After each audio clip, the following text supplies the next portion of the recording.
কেউ বলে যে ও হচ্ছে রাজাকার, ও হচ্ছে পাকিস্তানপন্থী, ও হচ্ছে ওয়াহাবি, ও হচ্ছে এই নানান শব্দ দেখবেন যে আমাদেরকে বিচ্ছিন্ন করে রাখা হয়, আমাদেরকে আলাদা করে রাখা হয়। এই দেশের মানুষের সাথে আমাদেরকে মিশতে দেওয়া হয় না, এবং এই দেশের মানুষ থেকে আমাদের যেন দূরে দূরে থাকে, তাদের কাছে যায়, আমাদের কাছে না আসে।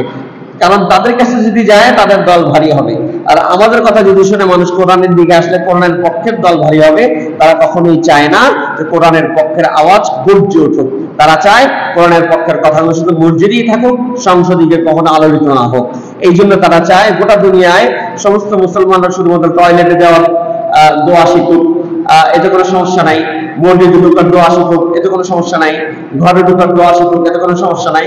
সংসদে যাওয়ার যে দোয়া, সেই দোয়া তার মুখে না আসুক।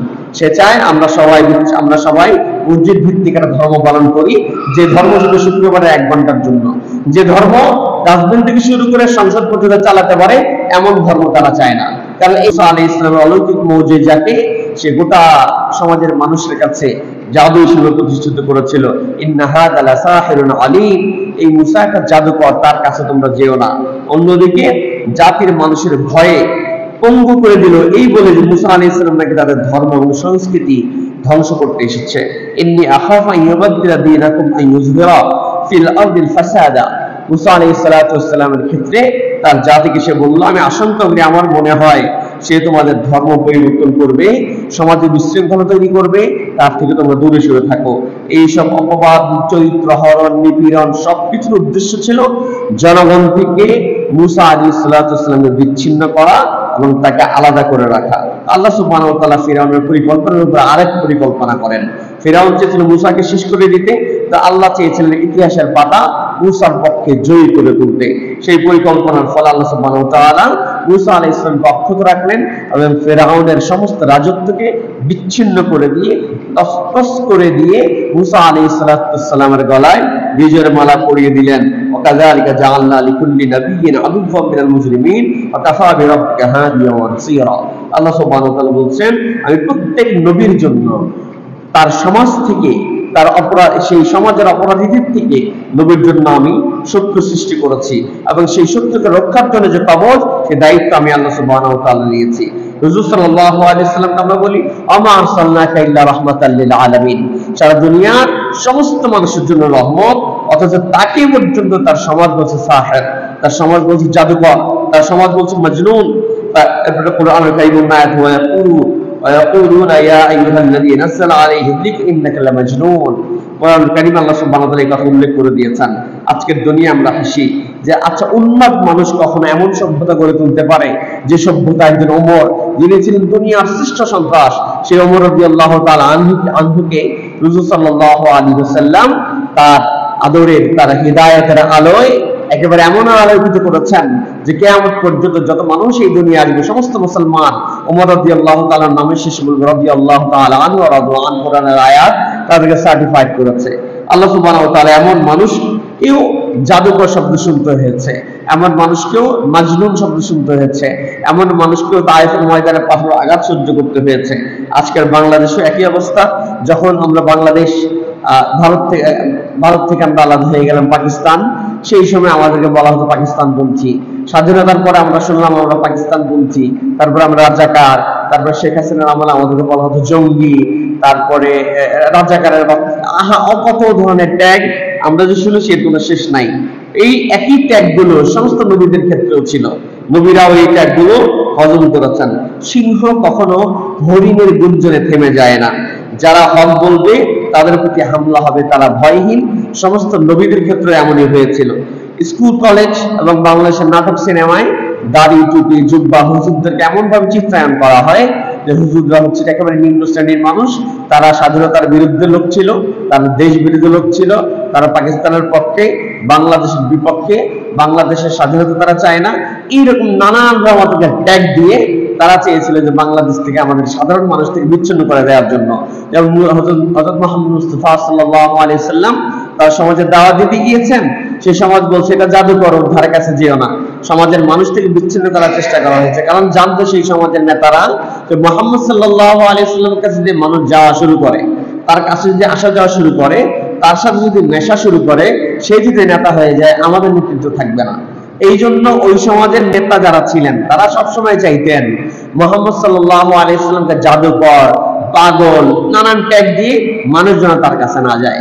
ঠিক একইভাবে আজকের জমানায়ও যারা কোরআনের দায়ী, যারা এই দেশে কোরআনের রাজ কায়েম করতে চান, যারা এই দেশে কোরআনের আইন শাসনের প্রতিষ্ঠার স্বপ্ন দেখেন, তাদেরকে ওই দেশের মানুষ থেকে বিচ্ছিন্ন করে দেওয়ার জন্য আমরা নানান সময়ে নানান রকম শব্দের খেলা দেখি, যে শব্দ দিয়ে মানুষ থেকে আমাদেরকে দূরে সরিয়ে দিতে চায় তারা। কোরআনুল কারীম সাহিবুল কাযাবুন ইন্নাকা লামাজনুন নানান শব্দ দিয়ে আমাদেরকে স্পষ্ট করা হয়েছে সব নবীরা এই পথে যাওয়ার কারণে নানান অপবাদের শিকার হয়েছে, তাদের উত্তরসূরি হিসেবে যারা আসবেন তাদেরকেও এই ট্যাগিং এর শিকার হতে হবে, এটা স্বাভাবিক। সুমাইয়া রাদিয়াল্লাহু তাআলা আনহা ইসলামের প্রথম মহিলা শহীদ, তিনি শহীদ হওয়ার পরে তার বিরুদ্ধে কুৎসা টানা হলো, তিনি তার স্বামীর বিরুদ্ধে ষড়যন্ত্রে লিপ্ত, স্বামীর বিরুদ্ধাচরণ একজন স্ত্রী, নানান অপবাদ সহ্য করতে হয়েছে। ইব্রাহিম আলাইহিস সালামকে বলেছেন ইন্নাকা লাফি যালালিম মুবিন, তোমার বাবা হচ্ছে এই দেশের সবচেয়ে বড় পাদ্রী, মূর্তি পূজক, আর তুমি সেই মূর্তির বিরুদ্ধে বলো। তখন ইব্রাহিম আলাইহিস সালামকে নানান ট্যাগ দেওয়া হয়েছে সমাজ থেকে বিচ্ছিন্ন করার জন্য। মুসা আলাইহিস সালামের ক্ষেত্রে ফিরআউন বলেছিল ইন্নী আখাফু আন ইউবাদদিলা দীনাকুম আও আন ইউযহিরা ফিল আরদিল ফাসাদা, আমার মনে হয় তোমাদের ধর্ম পাল্টাই দিবে, সে এইখানে ঝগড়া লাগাই দিবে, তার থেকে তোমরা দূরে থাকো। দূরে রাখার জন্য, দূরে থাকার জন্য যত আশ্রয়ের পদ্ধতি ছিল সমস্ত পদ্ধতির আশ্রয় তৎকালীন সময়ে যারা রাজ ক্ষমতায় ছিলেন, রাষ্ট্র ক্ষমতায় ছিলেন, তারা সবগুলো ব্যবহার করেছেন। কিন্তু আল্লাহ সুবহানাহু ওয়া তাআলা ওয়াল আকিবাতু লিল মুত্তাকিন, আল্লাহ তাআলা তার ফয়সালা নির্ধারিত করে রেখেছেন। কোরআনের আলো দিয়ে আল্লাহ যাকে আলোকিত করবেন, সারা দুনিয়ার সব মানুষ মিলে তাকে কোরআনের আলো থেকে বিচ্ছিন্ন করতে কখনোই পারবে না। এটা কোরআনের বিধান, আল্লাহ সুবহানাহু ওয়া তাআলার আইন। রাসূল সাল্লাল্লাহু আলাইহি সাল্লামকে মক্কার কুরাইশরা কি বলছে একেবারে স্পষ্ট করে বলছে, কখনো সাহির, কখনো জাদুকর, নানা শব্দ অভিহিত করেছেন, অথচ তারাই বলছেন as-সাদিকুল আমিন, নবীজিকে তারাই বলছেন যে আপনি হচ্ছেন বিশ্বস্ত, আপনার নাম হচ্ছে আল আমিন। তারা যে মানুষকে আল আমিন উপাধি দিয়েছে, সত্যবাদী উপাধি দিয়েছে, সেই মানুষের যখন আল্লাহর কথা বলেছে তারাই তখন আবার তাকে জাদুকর বলেছে। একই সমাজ, যে সমাজ তাকে সত্যবাদী বলেছে ওই সমাজ তাকে আবার মিথ্যাবাদী বলেছে তখন যখন সে আল্লাহর রাজ কায়েমের কথা বলেছেন, কোরআনের রাজ কায়েমের কথা বলছেন। ঠিক একই সময়ে সাহাবায়ে কেরাম এগুলোর বাইরে ছিলেন না। হযরত আলী রাদিয়াল্লাহু তাআলা আনহু, হযরত খালিদ রাদিয়াল্লাহু তাআলা আনহু, হযরত আবু যর গিফারীকে বলা হয় রাজনৈতিক বিদ্রোহী, তারা সমাজে অস্থিরতা তৈরি করছেন, অথচ তারা ছিলেন ওই সমাজের সবচেয়ে নববী শিক্ষার শিক্ষক এবং আদর্শের প্রতীক। তাদেরকে এই ধরনের নানান কথা শুনতে হয়েছে। কোরআন কারীমের সমস্ত কথাগুলো একটা হাদিসের মধ্যে সারাংশে আসে, কাফা বিল মারি কাযিবান ইউহাদ্দিসা বিকুল্লি মা সামিআ, গুজব তৈরি করা হয়েছে, যা শুনবা সেটাকে প্রচার করা মিথ্যাবাদী হওয়ার জন্য যথেষ্ট। এই জন্য যখনই দেখবেন কেউ বলে যে ও হচ্ছে রাজাকার, ও হচ্ছে পাকিস্তানপন্থী, ও হচ্ছে ওয়াহাবি, ও হচ্ছে এই নানান শব্দ দেখবেন যে আমাদেরকে বিচ্ছিন্ন করে রাখা হয়, আমাদেরকে আলাদা করে রাখা হয়, এদেশের মানুষের সাথে আমাদেরকে মিশতে দেওয়া হয় না, এবং এদেশের মানুষ থেকে আমাদের যেন দূরে দূরে থাকে, তাদের কাছে যায়, আমাদের কাছে না আসে। কারণ তাদের কাছে যদি যায় তাদের দল ভারী হবে, আর আমাদের কথা যদি শুনে মানুষ কোরআনের দিকে আসলে কোরআনের পক্ষের দল ভারী হবে। তারা কখনোই চায় না যে কোরআনের পক্ষের আওয়াজ গর্জে উঠুক, তারা চায় কোরআনের পক্ষের কথাগুলো শুধু মসজিদেই থাকুক, সংসদে কখনো আলোচিত না হোক। এই জন্য তারা চায় গোটা দুনিয়ায় সমস্ত মুসলমানরা শুধুমাত্র টয়লেটে যাওয়ার দোয়া শিখুক, এতে কোনো সমস্যা নাই, মসজিদে ঢোকার দোয়া শিখুক, এতে কোনো সমস্যা নাই, ঘরে ঢোকার দোয়া শিখুক, এতে কোনো সমস্যা নাই, সংসদে যাওয়ার যে দোয়া সে দোয়া তার মুখে না আসুক। সে চায় আমরা সবাই মসজিদ ভিত্তিক একটা ধর্ম পালন করি, যে ধর্ম শুধু শুক্রবারে 1 ঘন্টার জন্য, যে ধর্ম রাজধানী থেকে শুরু করে সংসদ পর্যন্ত চালাতে পারে, এমন ধর্ম তারা চায় না। কারণ এই ধর্ম যদি ওখানে ইমপ্লিমেন্ট করা হয়, তাহলে যারা আজকে নেতৃত্ব দিচ্ছেন, যারা রাষ্ট্র ক্ষমতায় আছেন বা যারা স্বপ্ন দেখেন, তারা চিন্তা করেন হুজুররা মসজিদে ঠিক আছে, হুজুররা যদি আমাদের এই জায়গায় আসে তাহলে মানুষ আমাদের পক্ষে থাকবে না। এই জন্য তারা আমাদেরকে, আপনারা যেন আমাদের কাছে না আসেন, আমাদেরকে শব্দ দেওয়া হয় দেশ বিরোধী, পাকিস্তানি, রাষ্ট্রদ্রোহী, জঙ্গি, রাজাকার, পাকিস্তানি, নানান শব্দ দিয়ে তারা আমাদেরকে আপনাদেরকে বিচ্ছিন্ন করতে চায়, সাধারণ মানুষকে বিচ্ছিন্ন করতে চায়। আল্লাহ সুবহানাহু ওয়া তাআলা যে আলো আল্লাহ সুবহানাহু ওয়া তাআলা আলোকিত করবেন, সারা দুনিয়ার সবাই মিলে সেই আলোকে কখনোই নিভাতে পারবে না। আল্লাহ সুবহানাহু ওয়া তাআলা আমাদের, যারা আমাদেরকে জঙ্গি ট্যাগ দিয়েছে, যারা আমাদের গত 17 বছর ধরে রাজাকার ট্যাগ দিয়েছে, তাদের আজকের পরিণতি কি জিনিস, তারা আজকে কোথায়? যারা আমাদেরকে দেখলে, দাড়ি টুপি দেখলে যাদের চুলকানি উঠতো, যারা মনে করতে যারা দাড়ি টুপি আলাদা মসজিদের বাইরে আসতে পারবে না, তারা রাষ্ট্রের কাজে তাদের কাজ না, তাদের কাজ হচ্ছে শুধু সাপ্তাহিক শুক্রবার জুমার নামাজ পড়ানো, মানুষের বাসায় গিয়ে দোয়া পড়ানো, মানুষের বাসায় খতম পড়ানো, এটাই তার কাজ। কোরআন শরীফ শুধু খতমের জন্য আসছে, অথচ কোরআন দিয়ে গোটা দেশ শাসনের কথা আমরা যদি বলি এটা অনেকের পছন্দ হয় না। আপনি দুরূদ শরীফ পড়েন, আল্লাহুম্মা সাল্লি আলা সাইয়্যিদিনা মাওলানা মুহাম্মদ, এটা যদি আপনি আরবিতে বলেন কেউ আপনার উপর খেপবে না, কেউ আপনার রাগ করবে না, কেউ আপনার উপর নাখুশ হবে না, সবাই বলবে মাশাআল্লাহ দুরূদ শরীফ পড়ছে। একই দুরূদ শরীফ আপনি যদি বাংলায় বলেন আল্লাহুম্মা সাল্লি আলা সাইয়্যিদিনা মাওলানা মুহাম্মদ, আল্লাহ আপনি আমার নেতা, আপনার নেতা বিশ্ব নেতা মুহাম্মদ মুস্তাফা সাল্লাল্লাহু আলাইহি ওয়াসাল্লামের উপরে শান্তি বর্ষণ করেন। এই দুরূদের বাংলা অনুবাদ হচ্ছে এটা, সাইয়্যিদিনা মাওলানা মুহাম্মদ, যিনি আমার নেতা একমাত্র মুহাম্মদ মুস্তাফা সাল্লাল্লাহু আলাইহি ওয়াসাল্লাম। এই অনুবাদ দিয়ে যদি আপনি কোন রাজনৈতিক স্টেজে বাংলা অনুবাদ করেন, দেখবেন যে সেই রাজনৈতিক স্টেজ আর আপনাকে কখনো দাওয়াত করবে না, বলেন আপনাকে সমাজ থেকে বিচ্ছিন্ন করার জন্য যত পথ এবং পদ্ধতি আছে সবগুলো তারা অবলম্বন করবেন। অথচ এটাই বাস্তবতা। আমরা সারা জীবন ওই লোকেরাও নামাজের মধ্যে দুরূদ শরীফ পড়ে, কোনো অসুবিধা হয় না, কিন্তু বাংলায় যখন বলবেন তখন আপনার সমাজ, আপনার রাষ্ট্র আপনাদের বিচ্ছিন্ন হয়ে যাবে এবং আপনাকে বিচ্ছিন্ন করার চেষ্টা করবে। আমাদেরকে নানান ভাবে বিচ্ছিন্ন করা, আদম আলাইহিস সালাম থেকে মুহাম্মদ মুস্তাফা সাল্লাল্লাহু আলাইহি ওয়াসাল্লাম পর্যন্ত সব নবীদের চরিত্রই যেটা ছিল, চিত্রই এটা ছিল। আপনি চিত্রের বাইরে যেতে পারবেন না। যখনই আপনি এই চিত্রের মধ্যে থাকবেন বুঝতে হবে যে আপনি সঠিক পথে আছেন। যখন দেখবেন না আপনার ক্ষেত্রে কোনো ট্যাগিং হচ্ছে না, আপনাকে কোনো ট্যাগিং শব্দ দেওয়া হয় না, আপনাকে কোনো ধরনের অপবাদ দেওয়া হয় না, বুঝতে হবে যে আপনি আসলে সঠিক পথে নাই। এই জন্য 2024-এর এই যে জুলাই যে গণ অভ্যুত্থান আমরা দেখলাম, ছাত্র জনতা এখানে আলেম ওলামারা জীবন দিয়েছেন, ছাত্ররা জীবন দিয়েছেন মাদ্রাসার। দেখবেন যে এখন মাদ্রাসার ছাত্রদের নাম খুব বেশি আলোচিত হয় না। মুগ্ধর নাম এদেশের মানুষ যত মানুষ চিনে, অথবা আবু সাঈদের নাম যত মানুষ চিনে, এদেশের শত শত হাজার মাদ্রাসার ছাত্র মারা গেছে, অথচ এই মাদ্রাসার ছাত্র একজনের নাম বাংলাদেশের মানুষ জানে না। কারণ বাংলাদেশের মিডিয়া আবু সাঈদ এবং মুগ্ধকে যেভাবে হাইলাইটেড করেছে, কোনোভাবেই কোনো মাদ্রাসার ছাত্র দাড়িওয়ালা টুপিওয়ালা কাউকে এভাবে হাইলাইট করে নাই। যার ফলে আমরা আবারও দেখছি যে আমাদেরকে এই ইতিহাস থেকেও মুছে ফেলার একটা নীরব ষড়যন্ত্র চলছে। কিন্তু আজকে গোটা মিডিয়া চুপ, আজকে বড় বড় হত্যাকর্তারা চুপ, কেউ কোনো কথা বলছেন না, সবাই যার যার জায়গা তৈরি করার চেষ্টা করেছেন বা চেষ্টা করছেন। আলেমদের চরিত্র হরণ করা, ইতিহাস মুছে ফেলা, মানুষকে এমন ভাবে প্রোগ্রাম করো যেন তারা আলেমদেরকে ভয় পায়, ঘৃণা করে, তাদের চেতনার জায়গা দখল করে নতুন ভ্রান্ত আইডল তৈরি করো, কোনোভাবে আলেমদের কাছে যেন তারা যেতে না পারে। যত ব্যারিকেড দেওয়া যায় সব ব্যারিকেড দিয়ে দাও। এই ব্যারিকেডের নাম হয় কখনো রাজাকার, এই ব্যারিকেডের নাম হয় কখনো পাকিস্তানপন্থী, এই ব্যারিকেডের নাম হয় কখনো জঙ্গি, এই ব্যারিকেডের নাম হয় কখনো ওয়াহাবি। এই শব্দগুলো বলে বলে বলে বলে বলে আমাদেরকে জনগণ যেন আমাদের কাছে আসতে না পারে, আমরা যেন জনগণের কাছে যেতে না পারি, মাঝখানে দেয়াল তৈরি করেন নানান রাজনৈতিক নেতৃবৃন্দরা। কিন্তু তারা জানে না যে আলেমরা কখনো হার মানে না। যুগে যুগে আলেমরা অপবাদের শিকার হয়েছেন, নবীরা অপবাদের শিকার হয়েছেন। নবীদের যে মিশন লা ইলাহা ইল্লাল্লাহ, এটাকে কেউ থামাতে পারে নাই। মুহাম্মদ মুস্তাফা সাল্লাল্লাহু আলাইহি ওয়াসাল্লাম আজ পর্যন্ত প্রায় 1500 বছর ধরে এটা থামানোর নানান চেষ্টা অপচেষ্টা আমরা দেখেছি, কিন্তু আজ পর্যন্ত কেউ এটা থামাতে পারে নাই এবং কিয়ামত পর্যন্ত এটা পারবে না। মসজিদের মিম্বরে যে দাওয়াত চলছে কিয়ামত পর্যন্ত চলবে, এটা কারো পক্ষে সম্ভব না। প্রকৃতিতে আমরা দেখি যখন একদল পশু পাখি হেঁটে যায় বা কোনো একটা জায়গায় চলাফেরা করে, তখন তারা যখন অন্য কাউকে দেখে, একটা সাপ যদি দেখে যে একটা মানুষ যায়, সেই মানুষকে সে সহজে দংশন করে না।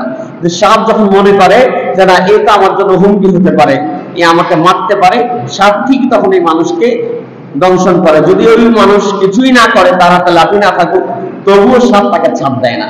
ঠিক একই ভাবে যখন কোরআনের দাওয়াত দিয়ে কোনো মানুষ কাজ করেন, যখন কি কোরআনের রাজ কায়েমের স্বপ্ন দেখেন, যখন কেউ যে আইনে আল্লাহর নামাজ আদায় হয়, সেই আইনে আল্লাহর সমাজ পরিচালিত হবে, এই স্বপ্ন যখন কেউ দেখে, ঠিক একই ভাবে দেখার পরে যদি কেউ মনে করে যে না, এই লোকটা আমার জন্য হুমকি, এই দাঁড়িয়ালাটা আমার ক্ষমতার জন্য হুমকি, আমার রাষ্ট্রের জন্য হুমকি, আমার নেতাগিরির জন্য হুমকি, ওই সাপের মতো আপনার রাষ্ট্র থাকুক বা না থাকুক, সাপ যেমন দংশন করে, ওই রাজনৈতিক বা রাষ্ট্র ক্ষমতা আপনাকে দংশন করার চেষ্টা করবে। এই দংশনের অংশ হচ্ছে আপনাকে কখন বলে ওয়াহাবি, ওর কাছে যায় না, ও রাজাকার, ওর কাছে যায় না, ও পাকিস্তান পন্থী, ওর কাছে যায় না, ও দালাল, ওর কাছে যেও না, ও হচ্ছে অমুকের দালাল, এরকম বলে আপনাদেরকে আমাদেরকে মাঝখানেটা তারা ডিভাইডার তৈরি করে দেয়। এবং যখন এইভাবে অপপ্রচারের মূল উদ্দেশ্য কি? মূল উদ্দেশ্য একটা, প্রথম কথা হচ্ছে যে দাওয়াতের কাজ থামিয়ে দেয়া, দাওয়াত যেন চলতে না পারে, মানুষের কাছে দাওয়াত যেন না পৌঁছায়। আল্লাহ সুবহানাহু ওয়া তাআলা মুখ দিয়েছেন একটা, কান দিয়েছেন দুইটা। কেন? যাতে করে মানুষ বলবে কম, দাওয়াতের কথা পৌঁছাবে বেশি। অথচ তারা চায় যে দাওয়াতের কাজকে থামিয়ে দিতে। হুজুর সাল্লাল্লাহু আলাইহি ওয়াসাল্লামকে থামানোর জন্য তারা সাহির বলেছে, ইন্নাকা লামাজনুন বলেছে, কাযাবুন সাহিরুন বলেছে, নানান ট্যাগ দিয়েছে, কিন্তু কোনোভাবেই মুহাম্মদ মুস্তাফা সাল্লাল্লাহু আলাইহি ওয়াসাল্লামকে আটকানো যায় নাই। ঠিক একইভাবে দ্বিতীয় উদ্দেশ্য কি? সাধারণ মানুষের মনে বিভ্রান্তি তৈরি করা। যখন আলেমদের বিরুদ্ধে মিথ্যা তথ্য ছড়ানো হয়, তখন সাধারণ মানুষের মনে একটা সন্দেহ তৈরি করার চেষ্টা করে তারা। এবং উদাহরণস্বরূপ কোনো মানুষকে যদি রাজাকারের বাচ্চা বলে গালি দেওয়া হয়, যেটা সম্পূর্ণ মিথ্যা, কোন একজন আলেমকে যদি গালি দেওয়া হয়, যেটা সম্পূর্ণ মিথ্যা, এতে করে মানুষ যেন ওই আলেমের কাছে না যায়, একটা বিভ্রান্তি তৈরি করে যে না, উনি তো ওনার বিরুদ্ধে কিছু অভিযোগ আছে, উনি পাকিস্তানের সময় এই করছে, ওনার বিরুদ্ধে এই অভিযোগ আছে। এক কথায় যখন দাওয়াতি কাজ জনপ্রিয় হয়ে ওঠে, ওই আলেম থেকে বিচ্ছিন্ন করার জন্য সাধারণ মানুষকে নানান ট্যাগিং করা হয় এবং আলেমদের সামাজিক মর্যাদা এবং সম্মানহানি করা হয়, অপবাদ ছড়িয়ে তাদের সম্মান নষ্ট করা হয়। কোন আলেম যদি হোটেলে গিয়ে তার বউ নিয়ে থাকতে চায় বা রিসোর্টে উঠতে চায়, ঘুরতে বেড়াতে চায়, তখন সেখানে গিয়ে বলা তার কাছে কামিন আছে কিনা। অথচ সাধারণ মানুষ যদি রিক্সাওয়ালা বা সিএনজিওয়ালা অথবা একজন ড্রাইভার, তিনি তার বউ নিয়ে সারাদিন ঘুরেন, কেউ বলবে না যে আপনার সাথে আপনার বউটা, তার প্রমাণ কি কাবিননামা দেন। তো আমার মতো হুজুর যদি যায়, তখন সেখানে কাবিননামা চাইতে হয়। কেন? একজন মানুষকে, আলেমকে জনবিচ্ছিন্ন করা। কিন্তু লাভ হচ্ছে কি? যাকে আপনারা জনবিচ্ছিন্ন করতে চেয়েছেন, জনগণ থেকে দূরে সরিয়ে দিতে চেয়েছেন, বিনিময়ে এত কিছুর পরেও সেই মানুষের জনপ্রিয়তা কমছে না, আরো বাড়ছে? আপনি কখনোই পারবেন না। যেটা সত্য, সেই সত্য হয়তো সাময়িকভাবে স্তব্ধ থাকতে পারে, সাময়িকভাবে সত্য হয়তো মাথা নিচু করে থাকতে পারে, তার আপন শক্তিতে সে জেগে উঠবে, জ্বলে উঠবে। কারো পক্ষে এই জ্বলে ওঠা নেভানো সম্ভব নয়। এবং কেন আরেকটা উদ্দেশ্য, কেন ওলামাদেরকে বিচ্ছিন্ন করা হয়? আরেকটা হচ্ছে সামাজিক বিভাজন তৈরি করা। সামাজিক বিভাজন অর্থাৎ যেই সমাজের মানুষ, এই সমাজে একটা হাজার মানুষ থাকে, এই মানুষ যদি এই মসজিদের হুজুরের কাছে আসে, তার সাথে সম্পর্ক হয়, তাহলে এই হুজুরের যে দর্শন, যে চিন্তা ধারা তিনি লালন করেন, এই চিন্তা দ্বারা যদি মুসল্লিদের মধ্যে ছড়িয়ে যায়, তাহলে যে যত নেতাগিরি করুক, এই এলাকার যে সীমানা, এই সীমানায় এসে এই হুজুরের বাইরে তিনি কোনো কাজ করতে পারবেন, তিনি কোনো কথা বলতে পারবেন না। তিনি এই চিন্তা, সামাজিক বিভাজন তৈরি করতে হবে। ছোট একটা গল্প বললে বুঝবেন। এক ভদ্রলোকের বাড়িতে রাত্রেবেলা চোর ঢুকেছে। চোর ঢুকার সময় তারা প্রায় 8-10 জনের টিম সেই বাড়িতে চুরি করবার সিদ্ধান্ত নিয়েছে। রাস্তার এই পাশে দাঁড়ায় টিম ওয়াইজ তারা ভাগ করেছে যে আমরা কিছু মানুষ রাস্তার এই পারে থাকবো, কিছু মানুষ বাড়ির সামনে থাকবো, আর কিছু মানুষ 2-1 জন যারা বাড়িতে ভিতরে ঢুকবো। বাড়ির ভিতরে রাতে গভীর 2-3 বেজে গেছে। এবার চোর আস্তে আস্তে ঢুকবে। ঢুকার জন্য সে তার প্রক্রিয়া চলমান। সে যেভাবে হোক ঘরের মধ্যে যখন ঢুকতেছে, ঘরের মালিক এবং মালিকের বউ দুজন সজাগ, এবং তারা টের পেয়েছে যে চোর বাড়িতে ঢুকতেছে। এখন চোরের হাতে তো অস্ত্র থাকতে পারে, এখন তারা কিভাবে এই চোর থেকে তাদের ঘর হেফাজত করবে? তখন তারা দুইজনে মিলে চিন্তা ভাবনা করতে লাগলো, ছোট্ট ঘরের মধ্যে ঢুকতেছে, আমরা কি করতে পারি। 2 হাজব্যান্ড ওয়াইফ দুজনে মিলে চিন্তা ভাবনা করলাম। আমার মাথায় একটা আইডিয়া আছে। কি আইডিয়া? যে আমি এই কাজ করবো, তুমি এই কাজ করবো। কিরকম? তিনি যখন একটু ভেঙে বলছেন, শোনো, আমরা আমাদের 2 জনের তো বাচ্চা কাচ্চা নাই, আমি তোমার বলবো আমাদের যদি ছেলে হয় কি নাম রাখবো। আমি একটা নাম বলবো, তুমি একটা নাম বলবা, এবং এই 2টার মধ্যে আমাদের ঝগড়া চলতে থাকবে খুব জোরে জোরে। তো চোর যখন ঢুকতেছে বলা, আচ্ছা আমাদের যদি ছেলে হয় আমরা কি নাম রাখবো? তো বউ বলছে যে আমার ছেলের নাম ধরেন আব্দুল্লাহ। তো জামাই বলতেছে না না, আমার ছেলের নাম রাখবো চোর। বউ বলছে আমার ছেলের নাম আব্দুল্লাহ, জামাই বলছে আমার ছেলের নাম রাখবো চোর। এবার বউ বলছে না আব্দুল্লাহ, জামাই বলছে না চোর, আব্দুল্লাহ চোর, আব্দুল্লাহ চোর। 2 জনে এই ওয়ার্ড বলতেছে জোরে জোরে। তো এই ওয়ার্ড যখন জোরে জোরে বলতেছে রাতে 2টার সময়, আশেপাশের মানুষ তো শুনতেছে আব্দুল্লাহ চোর, এটা কি জিনিস? মানে চোর ঘরের মধ্যে ঢুকছে। চোর তো চোরের জায়গায় চুরি করতেছে, চোর তো হাসতেছে আর চুরি করতেছে। তো এইবার চোর চুরি করে যখন সব নিয়ে ওই পারে চলে গেছে, এবার তারা ঘর থেকে বেরিয়ে চিৎকার দিয়ে বলতেছে আমার ঘরে সব চুরি হয়ে গেছে রে, আশেপাশে সব মানুষ আসছে। বলে কি হয়েছে? বলে আমার ঘরে 10 লক্ষ টাকা ছিল, 10 ভরি স্বর্ণ ছিল, 10 ভরি রূপা ছিল, এত এত টাকা ছিল, আমার এই টাকাগুলো নাই। মাঝখানে চোর ঘরে ঢোকার সময় গিয়ে দেখে ঘরের মধ্যে আসলে তরকারির মধ্যে তরকারিও নাই। তার ঘরে 10 ভরি স্বর্ণ তো দূরের কথা, 10 ভরি লোহাও। সে তার বাড়িতে ওই পাশে গিয়ে তার যে টিম দাঁড়ানো আছে বলছে ভাই তার ঘরে কিচ্ছু নাই, কিচ্ছু নাই। তো এই লোক মালিক তো চিৎকার করে বলতেছে আমার 10 ভরি স্বর্ণ নাই, 10 লক্ষ টাকা নাই। এটা যখন চিৎকার বলতেছে, পাশের যারা টিম, চোরের টিম, তারা তো শুনতেছে কিরে মালিক কয় 10 লক্ষ টাকা নাই, 10 ভরি স্বর্ণ নাই, আর তুই কথা তার ঘরে লোহাও নাই। এটা তো বিশ্বাস করা যায় না। চুরির জিনিস কই রাখছো, এখন দেখ। এখন আসলেই ওই মালিকের ঘরে কিছু ছিল না। আর রাস্তার ওই পাশে চোরের সাথে চোরের মারামারি লাগছে যে ও চুরি করছে, ও চুরি নাই করে থাকে। মালিক বলতেছে টাকা হারানি গেছে, স্বর্ণ হারানি গেছে, এই হারানি গেছে, সেই হারানি গেছে। ও বলতেছে কিছু হারানি যায় নাই। চোরে তো ভাই কান্নাকাটি করে হাতে পায়ে ধরে আল্লাহর কসম, কোরআনের কসম, প্লাস্টিকের কসম, কোদালের কসম, যেভাবেই হোক সে ম্যানেজ করার চেষ্টা করতেছে। কিন্তু তার টিমের বক্তব্য হচ্ছে যে না, ঘরের মালিক বলছে 10 লক্ষ টাকা চুরি হয়েছে, তুই টাকা বের কর, টাকা বের না করলে আজকে তোর অবস্থা খারাপ হয়ে যাবে। তো এই যে চোরের যে টিম, এই টিমটা আসলে সত্যতা জানে না। ওই মালিক বলছে এইটার উপরে ধরে সে তার নিজের লোককে কি করতেছে, পিটাইতেছে। ঠিক একই ভাবে আমাদের সমাজে আমরা যারা আছি, এক পক্ষ বলছে যে এই লোক ওয়াহাবি, এই লোক আল্লাহর দুশমন, নবীর দুশমন। আপনারাও ধরে নিয়েছেন এই লোক নবীর দুশমন। যে এই লোক যে বলতেছে এই লোকটা আদৌ সত্য বলতেছে না মিথ্যে বলতেছে, তার যাচাই করার দরকার নেই। চোরের টিম যেমন যাচাই করার দরকার নাই, ওই লোককে 10 লক্ষ টাকা যে বলতেছে আসলেই তার ঘরে ছিল কিনা এটা যাচাইয়ের দরকার নাই, সে তার কথা শুনেই তারা পিটায়। ঠিক একইভাবে আমাদের সমাজে যাচাইয়ের দরকার নেই। বাস উনি বলছে যে এই হুজুর ওয়াহাবি, বাস ওনার কাছে যাওয়া যাবে না। উনি বলছে এই হুজুর নবীর দুশমন, ওনার কাছে যাওয়া যাবে না। আদৌ আসলে কথাটা সত্য কিনা যাচাই বাছাইয়ের কোনো প্রয়োজন মনে করি না আমরা। যার ফলে বাস্তবতা থেকে আমরা দূরে সরে যাই। এই যে জনগণ থেকে বিচ্ছিন্ন করা, বিচ্ছিন্ন করার উদ্দেশ্যেই তারা আমাদের নানান সময় নানান ট্যাগিং দেয়। এই জন্য যেটা বলছিলাম যে আমরা কোরআনের কথা যারা বলেন, সুন্নাহর কথা যারা বলেন, যারা গোটা দুনিয়ায় কোরআনের কথা বলেন, কোরআনের রাজ কায়েমের স্বপ্ন দেখেন, মা আদম আলাইহিস সালাম থেকে মুহাম্মদ মুস্তাফা সাল্লাল্লাহু আলাইহি ওয়াসাল্লাম পর্যন্ত এমন কোন নবী নাই যেই নবী এই ষড়যন্ত্রের শিকার হন নাই। প্রত্যেক নবীকে গালিগালাজ করা হয়েছে, নানান ট্যাগ দেওয়া হয়েছে, রাজাকার, জঙ্গি, আল বদর, পাকিস্তানপন্থী, রাষ্ট্রবিদ্রোহী, পাকিস্তানের দালাল, নানান শব্দ আমাদের বর্তমান যেগুলো দেওয়া হয়, এগুলো একসময় নবীদেরকে দেওয়া হয়েছে। নবীদেরকে বলা হচ্ছে জাদুকর, নবীদেরকে বলা হচ্ছে পাগল, নবীদেরকে বলা হচ্ছে মানসিক ভারসাম্যহীন। মুহাম্মদ সাল্লাল্লাহু আলাইহি ওয়াসাল্লামকে বলা হয়েছে তোর মার বিয়ে দেখছি বেটা আমি, তোর মার বিয়ে গেছি আমি, আর তুই আজকে নবী হয়ে গেছিস, তোর কথা আমাকে মানতে হবে। ওই সমাজের মানুষ এরকম বলতো নবী সাল্লাল্লাহু আলাইহি ওয়াসাল্লামকে, কিন্তু তারা মানতে পারে না এই বাস্তবতাটাকে। তো তারা যখন দেখছে যখন তার চাচাকে দাওয়াত দেওয়া হয়েছে, সেই চাচা মনে প্রাণে জানতেন যে আমার ভাতিজা সত্য, তার ধর্ম সত্য, তার বিশ্বাস সত্য, সারা জীবন নেতাগিরি করে আসছে। এখন যদি তার নেতা মানি তাহলে এই সমাজে আমার মুখ থাকবে না।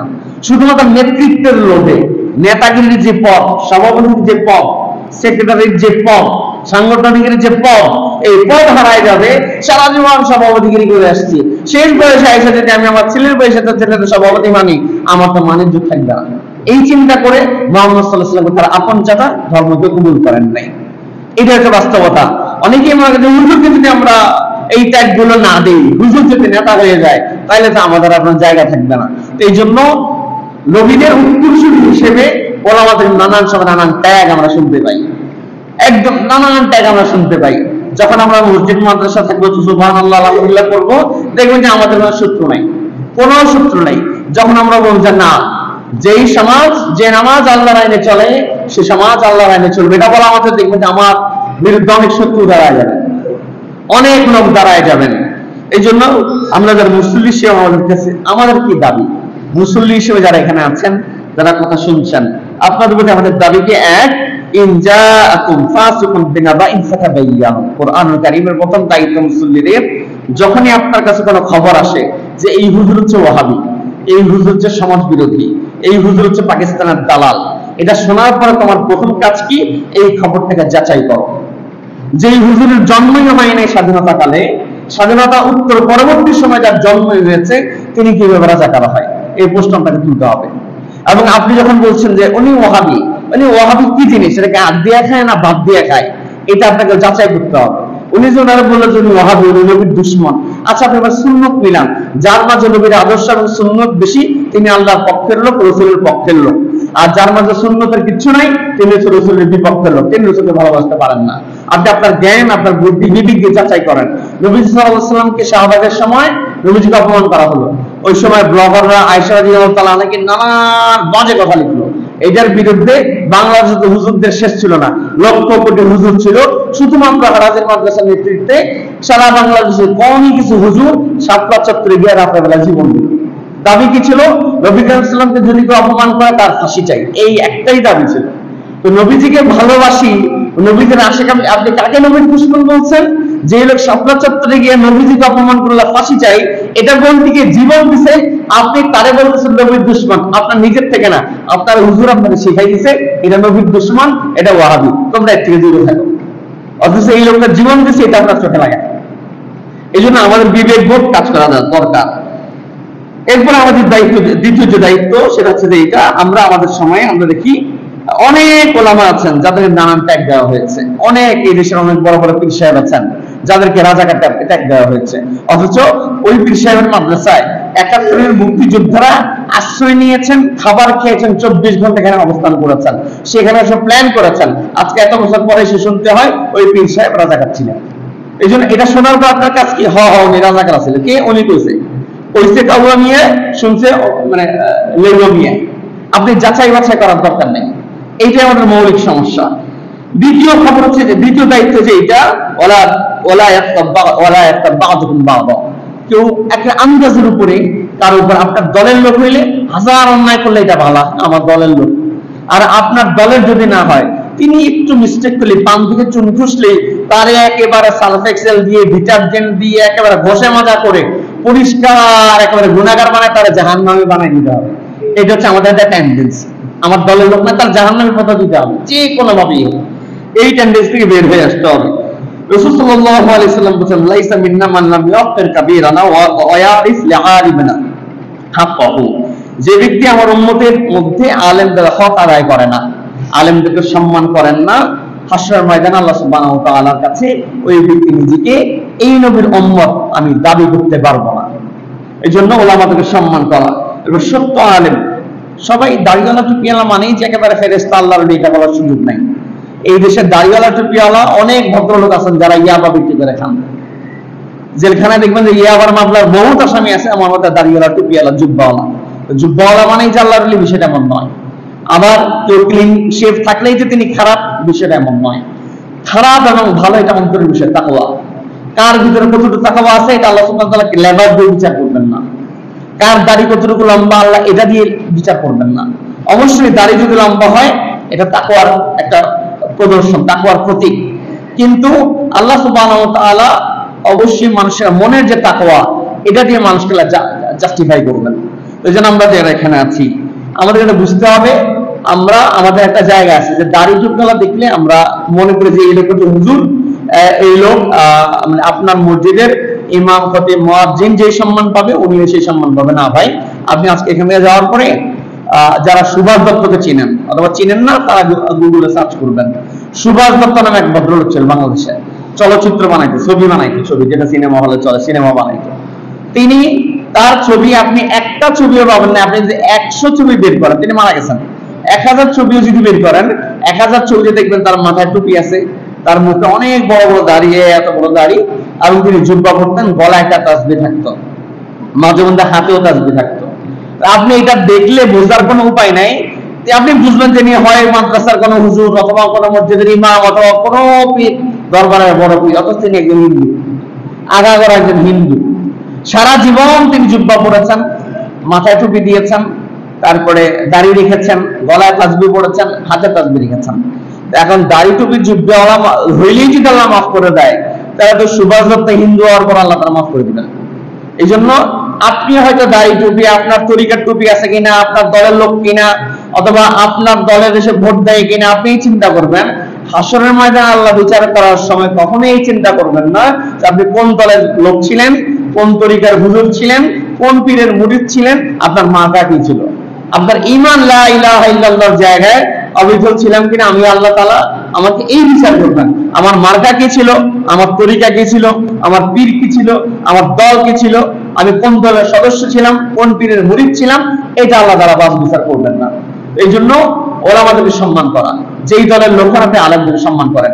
আওয়ামী লীগ গত 17 বছরে আলেমদেরকে সম্মান করেন নাই। আলেমদেরকে মোটা দাগে যারা এই দেশে তাদের ক্ষমতার জন্য হুমকি হয়, সবাইকে কখনো নারীর ট্যাগ দিয়ে, কখনো জঙ্গি ট্যাগ দিয়ে তারা জেলের মধ্যে ঢুকে রাখছে, নানান ভাবে অপমান করেছেন, নির্যাতন করেছেন। এই আলেমদের অভিশাপ সহ বাংলাদেশের 20 কোটি মানুষের অভিশাপ আজকে তারা ভারতে পালাই গেছেন। তো এখান থেকে যদি আমরা নতুন করে যারা ক্ষমতায় আসবো বা যারা আছি, আমরা যদি এই জায়গাটা না শিখি, আমাদের পরিণতি আওয়ামী লীগের চেয়ে আরো খারাপ হতে পারে কি পারে না?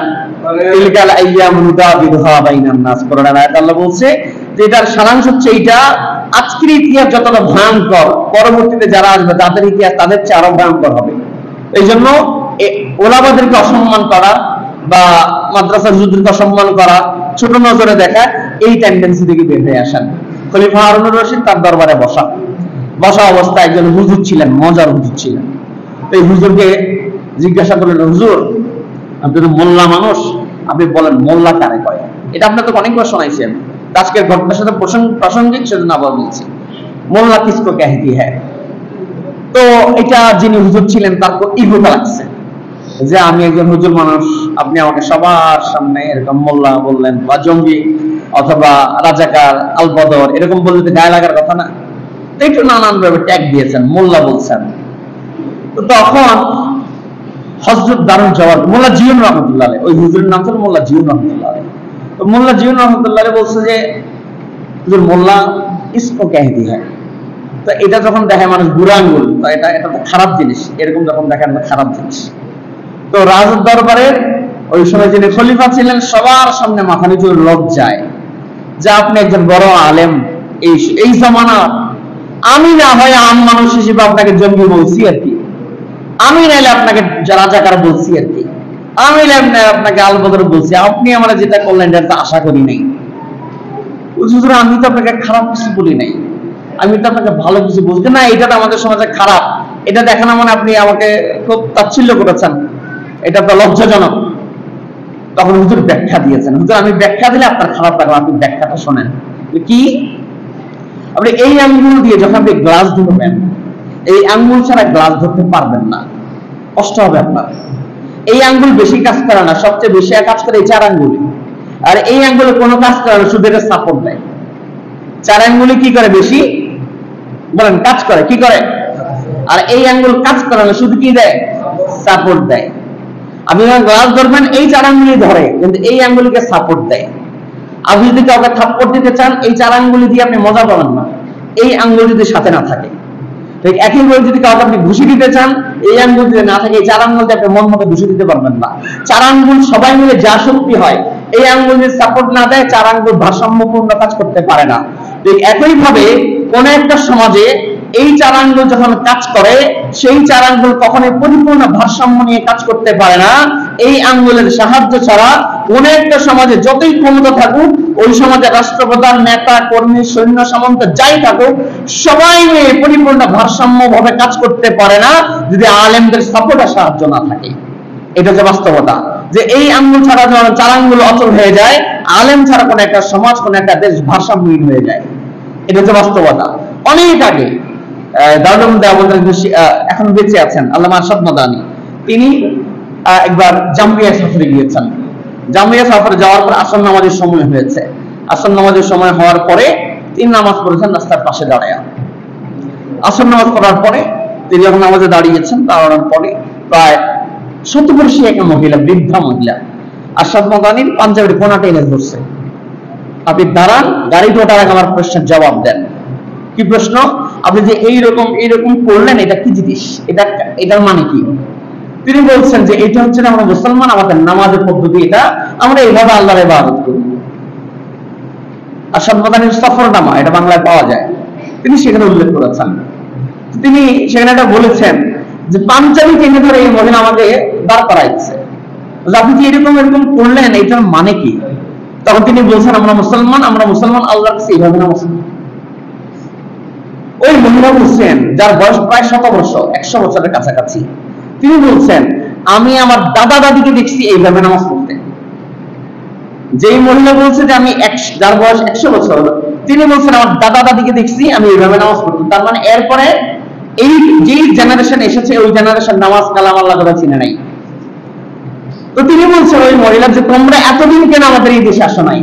তোমাদের না আসার কারণে, দাওয়াতি কাজ না থাকার কারণে আমাদের এই দেশগুলোর যে মসজিদ ছিল, সেই মসজিদ হিন্দুদের মন্দিরে আর খ্রিস্টানদের গির্জায় পরিণত হয়েছে।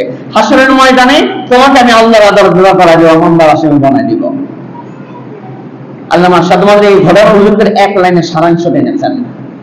কোন এক দেশ এবং জাতির মধ্যে যদি আলেম না থাকে, আলেমদেরকে তাচ্ছিল্য করার কারণে, অপমান করার কারণে রাজাকার, আলবদর, জঙ্গি, কান ট্যাগ দিয়ে এদের যখন জনগণ থেকে বিচ্ছিন্ন করা হয়, ওই দেশ থেকে যদি আলেম তৈরি না হয়, ইমাম তৈরি না হয়, মুফতি তৈরি না হয়, মুহাদ্দিস তৈরি না হয়, ওলামা তৈরি না হয়, কোন একটা দেশে যদি দ্বীনের চর্চা 3 জেনারেশন না থাকে, মানে দাদার জেনারেশনে দ্বীনের চর্চা হারাই গেছে, আলেমরা নাই। বাবার জেনারেশন যারা, মানে আমার দাদার সময় আস্তে আস্তে আলেমরা হারাই গেছে, আর আলেম তৈরি হয় নাই। এবার আমার বাবার সময় এসে আবার যা আলেম ছিল ওগুলো মরে গেছে, নতুন করে আলেম তৈরি হয়নি। এবার নাতির সময় এসে মসজিদ নাই, মাদ্রাসা নাই। আল্লামা আরশাদ মাদানী বলছেন দাদার জেনারেশন যদি আলেম না থাকে, বাবার জেনারেশনে যদি আলেম না থাকে, নাতির জেনারেশনে যদি আলেম না থাকে, এই 3 জেনারেশন যদি দ্বীনের চর্চা না থাকে, 4র্থ জেনারেশন দেশে কোনো মুসলমানদের দেশ থাকবে না। এটা আজকে বাস্তবতা। এটা আরাকানে আবুল হাসান আল-নাদভী একবার গিয়েছিলেন, সেখানে গিয়ে তাদেরকে ওলামা যারা আছেন তাদেরকে বলছে রোহিঙ্গাদেরকে তোমরা এই দেশে বেশি বেশি মসজিদ তৈরি করো, মাদ্রাসা তৈরি করো, আলেম ওলামা তৈরি করো। অসংখ্য আলেম ওলামা তৈরি হলে, মসজিদ তৈরি হলে, মুসল্লি তৈরি হলে এই দেশ তোমাদের দখলে থাকবে না। তোমরা একসময় এই দেশ থেকে হারাই যাবা, যাযাবর হয়ে যাবে, সারা দুনিয়া ঘুরবা, কোথাও ঠিকানা পাবা না। আবুল হাসান আল-নাদভী আরো প্রায় 50 বছর আগে কথা বলছে তাদেরকে। আজকের সময়ের সামনে দেখি ঠিকই রোহিঙ্গারা সারা দুনিয়ায় ঘুরে, তাদেরকে কেউ স্বীকার করে না। রোহিঙ্গা এক মেয়ে মারা গেল কক্সবাজার বাংলাদেশের ধর্ষণে। এবার ওই থানায় মামলা নেওয়া হয়নি। কেন? তার তো ঠিকানা বাংলাদেশি না, কোন পরিচয় আমি তার মামলা নেব? আরাকান বলছে সে আমার দেশি না, সে বাংলাদেশি। বাংলাদেশি না আরাকানি, বাংলাদেশি না আরাকানি, এই বিতর্কের কারণে তার মামলাই নেওয়া হয়নি, বিচারই হয়নি। কেন? এটা ওই যে শুরুটা হচ্ছে ওলামাদেরকে তাচ্ছিল্য করা, মসজিদ মাদ্রাসাকে তাচ্ছিল্য করা। এই জন্য যারা এখানে আছি আমরা, আমাদের সতর্ক থাকা দরকার। দল তাই হাসরের ময়দানে কাজে লাগবেন। আপনি আওয়ামী লীগ করেন, হাসরের ময়দানে আপনার আওয়ামী লীগ করেন, কি প্রশ্ন আল্লাহ আপনাকে করবেন না। আপনি বিএনপি করেন, হাসরের ময়দানে আপনার নেতা আপনার পাশে দাঁড়াবে না। আপনি জামাত করেন, আপনার নেতা আপনার পাশে দাঁড়াবে না।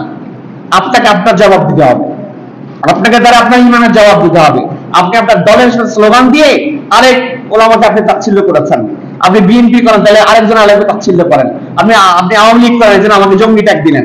হাসরের ময়দানে এই শব্দের মামলায় আপনি দাঁড়ালে আর কোনো বিচার লাগবে না। এই এক মামলায় আপনি আটকে যাবেন, জাহান্নামে যাওয়ার যথেষ্ট, ঠিক কিনা?